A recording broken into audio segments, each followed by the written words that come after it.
Dagur 5. Við erum búin að borða Nonna og það er líka svo vond lykt af Adami. Hann var með niðurgang og klósettið er fullt af kúki. Við getum ekkert gert. Því miður, við erum ekki með neitt símasamband. Því núna er hann að leita einhverju sem við getum fengið mat og skeinipappír. Það er hérna frí heimsending á pítsu. Já. Ert þú ekki svona galdramaður og getur klappað 2 svar og þá kemur eitthvað sem þú getur láta okkur lifa? Ná. Prófaðu. Prófa. Klappa 2 svar.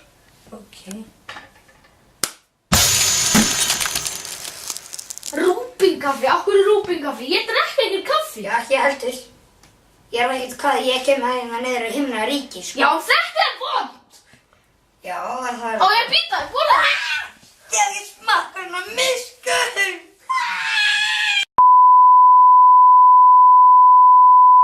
Dagur 7. Við erum búin að borða Villa.